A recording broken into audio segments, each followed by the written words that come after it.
Everyone, ఈరోజైతే egg fry తయారు చేసుకునే విధానం చూద్దాం. అదృష్టం అనమాట.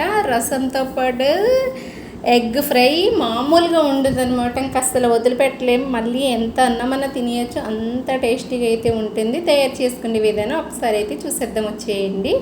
ముందుగా అయితే ఆనియన్స్ అయితే 2 తీసుకున్నాను. చిన్న చిన్న ముక్కలుగా అయితే కట్ చేసేసుకుందామండి. మిర్చి, ఆనియన్స్ చిన్న చిన్న ముక్కలుగా అయితే కట్ చేసుకుందాం. ఎగ్స్ అయితే నేను ఆల్రెడీ బాయిల్ చేసి పెట్టేసుకున్నాను, ఉడకపెట్టి పెట్టేసాను పక్కన అయితే.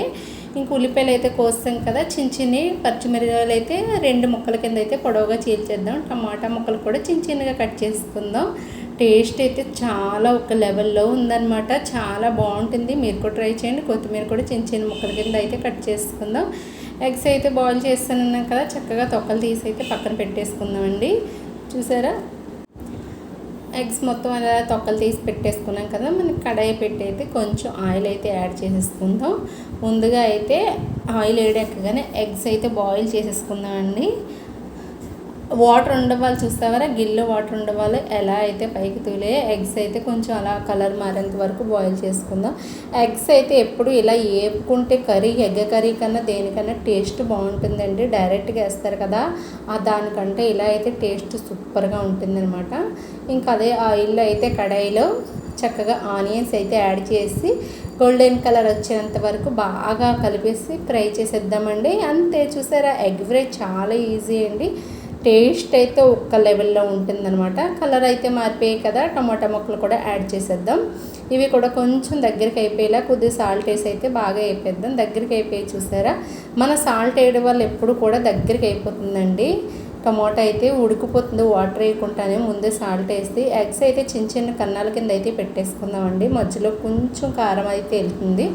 చిన్న చిన్న బజ్జీల కన్నాలు అయితే పెట్టేద్దాం గుడ్లన్నిటికి కూడా.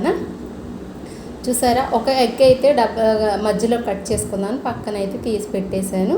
మిగతా అయితే కన్నాలు పెట్టేశాను. చూసారా, ఇందులో అయితే చక్కగా కారం, గరం మసాలా, కొంచెం ధనియాల పౌడర్ అయితే యాడ్ చేసి బాగా కలిపేస్తానండి.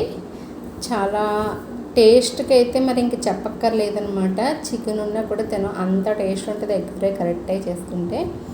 చూసారా, కారం, ధనియాల పౌడర్, గరం మసాలా అయితే యాడ్ చేశాను. ఇవి బాగా కలిపేద్దామండి. కొంచెం కలిసేలాగా బాగా అయితే కలిపేద్దాము. చూసారా, అయిపోయింది. చారు సాంబార్ పెట్టుకుంటే సూపర్గా ఉంటుంది. కొంచెం అల్లం వెల్లుల్లిపాయ పేస్ట్ కూడా యాడ్ చేసుకున్నాను.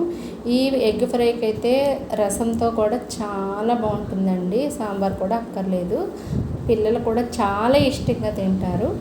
కొంచెం కొత్తిమీర కూడా యాడ్ చేస్తాను. చూసారా, అలా కలిపేసుకొని ఎగ్స్ కూడా యాడ్ చేసేద్దాం. ఇప్పుడైతే కన్నాలు పెట్టేసుకున్నాం కదా చిన్న చిన్నగానే, అవి ఎగ్స్ అయితే యాడ్ చేద్దాం.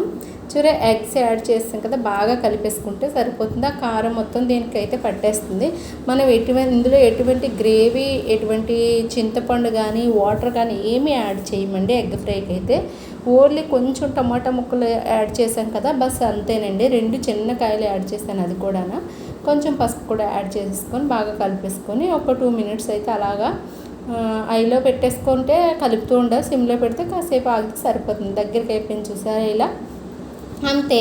ఎగ్ ఫ్రై అయితే రెడీ అయిపోయింది కదా. టేస్ట్ ఒక్క లెవెల్లో ఉంది.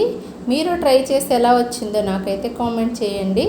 సూపర్గా ఉంటుందండి. నేనైతే ఎప్పుడు చేస్తుంటాను. వీడియో అయితే ఫస్ట్ టైం పోస్ట్ చేస్తాను కానీ ఎప్పుడు చేస్తుంటాను. చాలా బాగుంటుంది. నచ్చితే లైక్ చేయండి, షేర్ చేయండి, కామెంట్ చేయండి.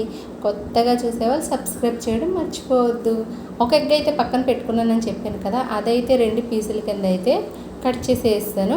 మనం ఎగ్స్ మొత్తం ఇలా 2 పీసుల కింద కట్ చేసుకుని కారం వెళ్తుంది కానీ చందమామ అయితే బయటకు వచ్చేసి ఇడిపోతుంది. అందుకనే ఎగ్స్ అన్నీ వేసి ఒక్క ఎగ్ అయితే వేసాను, ఇలా చెప్దామని. Okay friends, bye bye. నచ్చితే లైక్ చేయండి.